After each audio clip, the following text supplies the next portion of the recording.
KDTG's coverage of live racing is brought to you by Keeneland, selling more graded stakes winners than all other North American sales companies combined. You'll see a few Keeneland graduates on display in today's 7th race as we're 7 minutes until post time for a race I was really looking forward to, Ron. I know we're on a sloppy track right now, so we'll try to glean as much as we can from this race, but a lot of talent in these young horses. Well, talent, and then this race definitely has Derby dreams on the line here as these young 3-year-olds that have shown talent and have the hopes and dreams of their owners and trainers here that they can continue to move forward in big fashion. Big Scott Daddy was very impressive in his debut.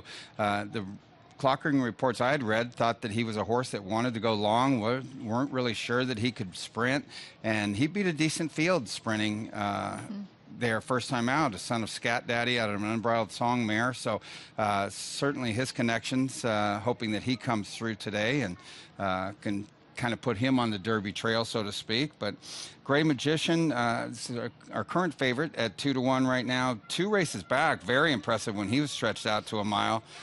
His first time winning by 9.5 lengths. Came back with a creditable effort in the Sham against Gunmetal Gray.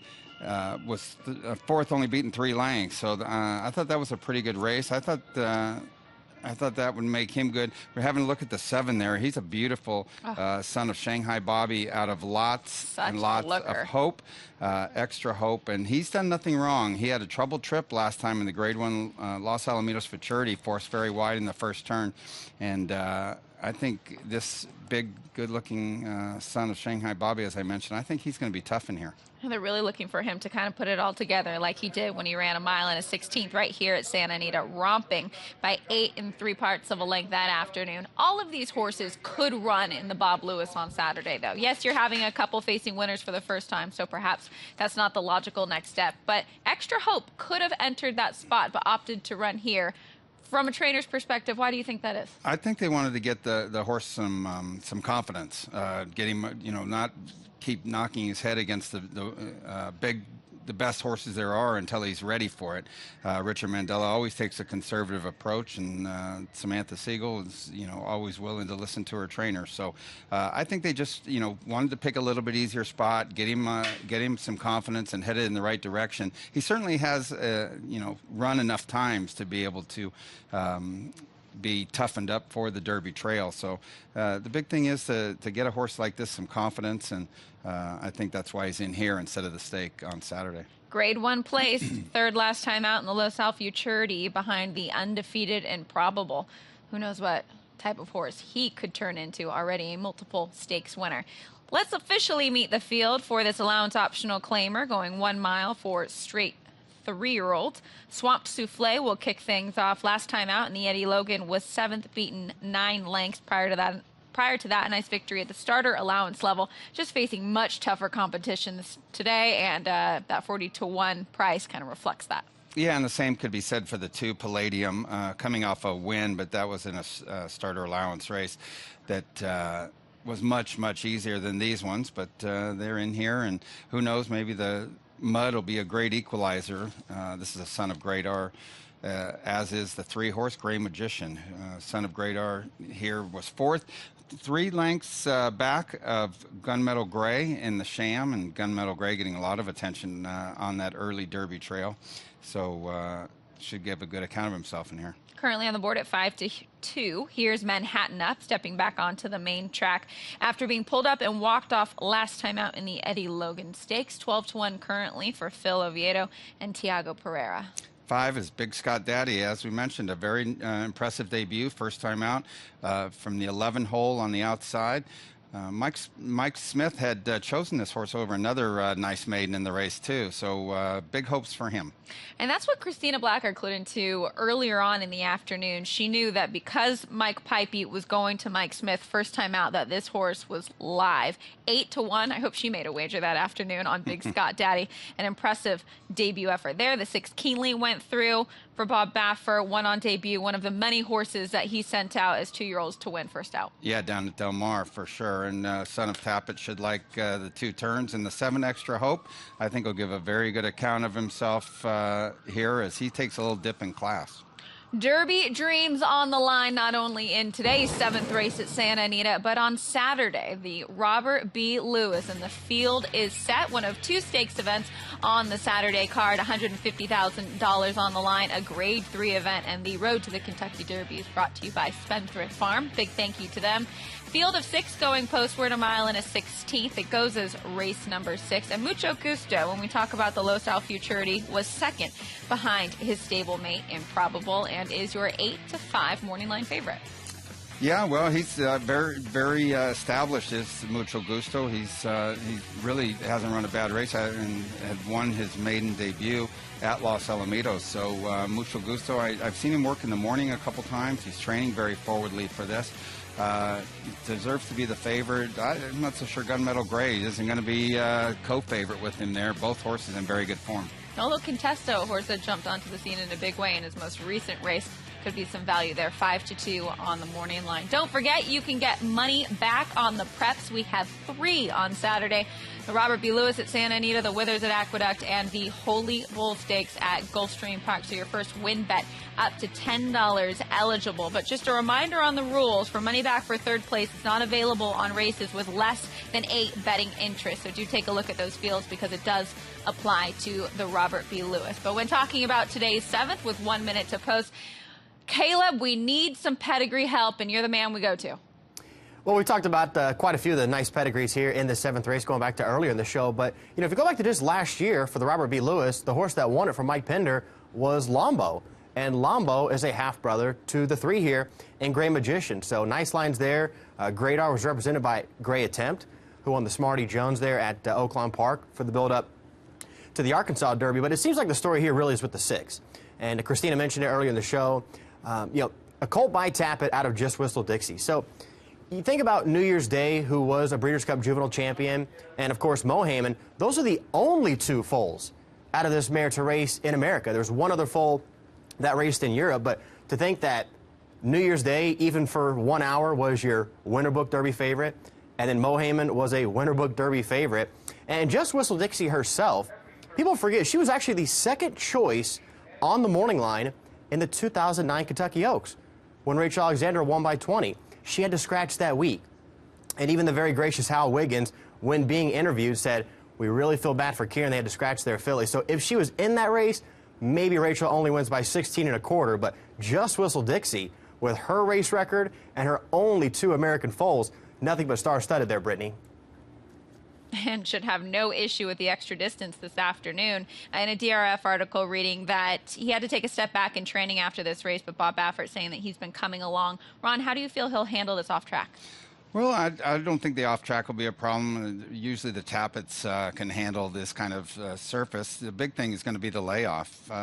You know, hasn't run since December and only has the 1 race, and then since December 1st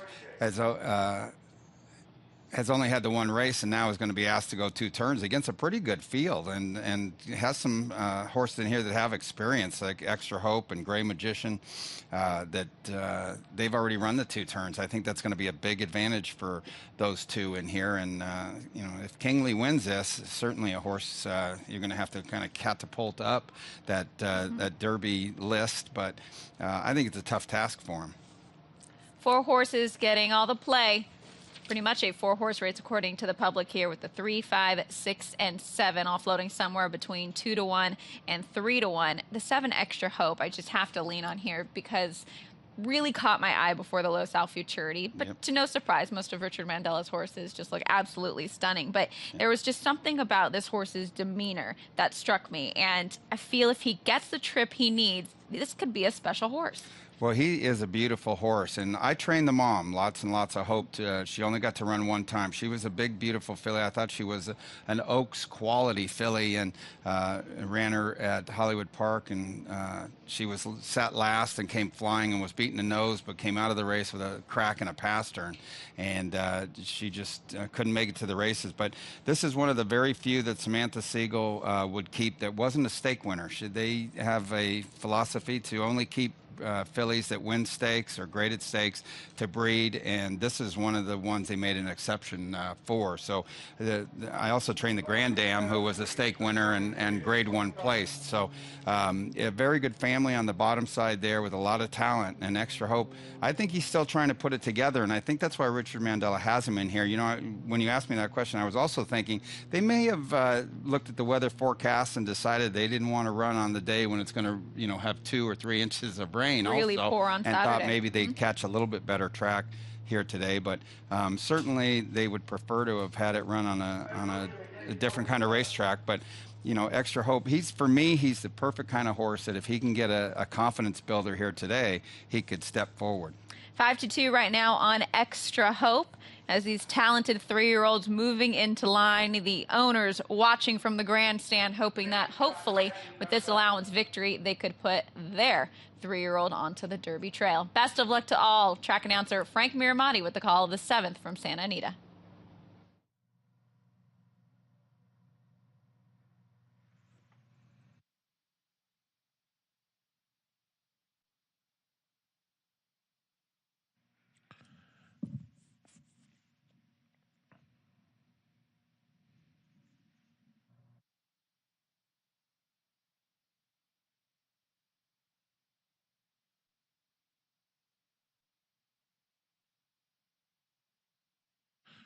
He took his time, but he's in there now. Here's the favorite, Kingley, 8-5 on the board as he takes up his spot.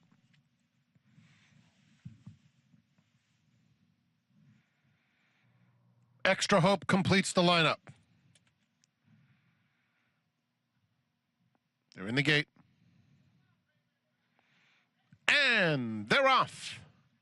Gray Magician and Extra Hope square off immediately. Big Scott Daddy just behind them with Manhattan up. Then it's Kingley 3 wide into the first turn. Swamp Souffle and Palladium is the trailer. Gray Magician is quickest of the quick, leads it by a half length. Extra Hope is in second. Kingley joins them 3 wide in third.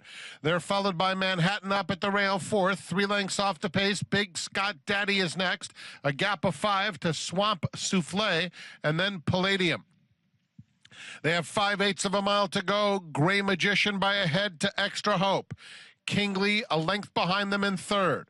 Another 2 back to Manhattan up. Big Scott Daddy is fifth, 5 lengths off the lead.